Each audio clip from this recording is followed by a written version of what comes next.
dugaan pra-peradilan yang terjadi untuk Effendi dengan David ini sejauh mana perkembangannya? Silakan. Jadi perlu pemirsa yang kami hormati, salam sehat semua dari Sabang sampai Merauke, dari Miangas sampai Rotendao, bahwa ada korban.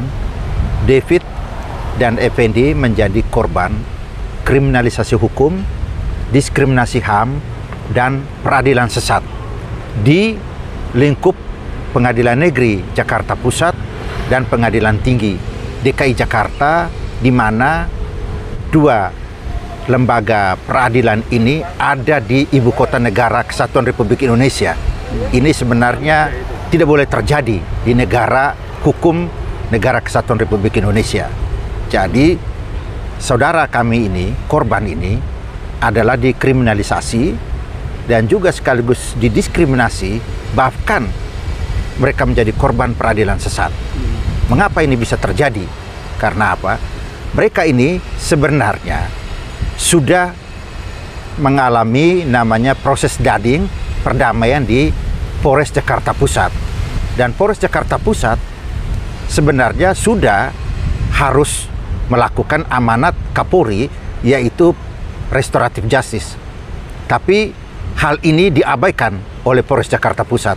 Dan ini berlanjut di Kejaksaan Negeri Jakarta Pusat di belakang saya ini, di mana mereka harus juga mengedepankan restoratif justice sebagaimana diamanatkan oleh Jaksa Agung untuk para korban yang menjadi korban kriminalisasi hukum dan HAM itu harus mendapatkan keadilan restoratif.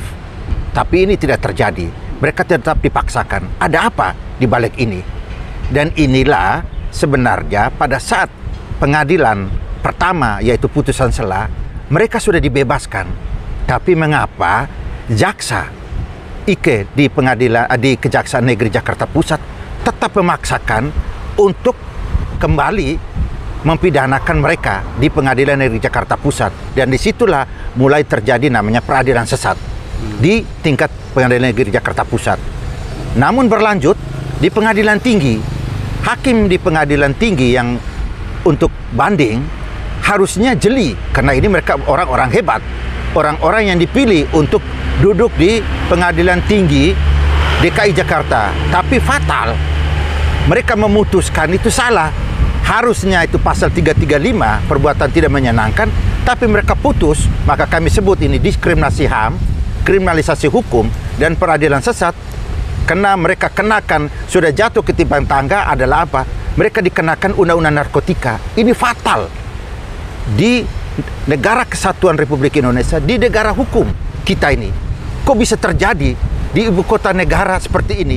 Apalagi di pelosok-pelosok negeri ini, pasti lebih parah lagi. Peradilan sesat akan terjadi di mana-mana. Maka kami meminta dengan hormat kepada Jaksa Agung dan Komisi Kejaksaan untuk memeriksa Jaksa Penuntut Umum di Kejaksaan Negeri Jakarta Pusat. Terus kedua, kepada Komisi Yudisial, Badan Pengawasan Mahkamah Agung, dan juga Ketua Mahkamah Agung untuk memeriksa hakim di Pengadilan Negeri Jakarta Pusat dan hakim di Pengadilan Tinggi DKI Jakarta. Supaya apa? Supaya negara tidak boleh bermain-main dengan hukum. Ini aparat penegak hukum tidak boleh mempermainkan hukum, apalagi adanya peradilan sesat. Itu korbannya adalah wong cilik, rakyat miskin.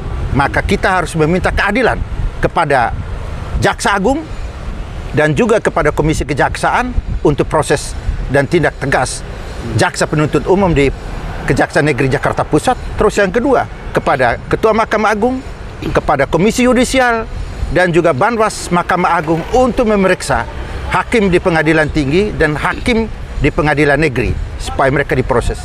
Dan kepada terakhir, kepada Komisi 3 DPR RI, tidak boleh diam sesuai dengan tupoksi mereka untuk mengawasi soal penegakan hukum yang tidak adil di Republik Indonesia ini. Maka kami minta Komisi 3 DPR RI memanggil Jaksa Agung dan juga Ketua Mahkamah Agung untuk melakukan rapat dengar pendapat mengenai peradilan sesat yang terjadi di sini, dan juga kriminalisasi hukum dan pelanggaran HAM terhadap orang-orang kecil, voice of the voiceless. Tegakkan keadilan, saatnya kita bangkit bersama lawan ketidakadilan hukum dan juga peradilan sesat di Republik Indonesia.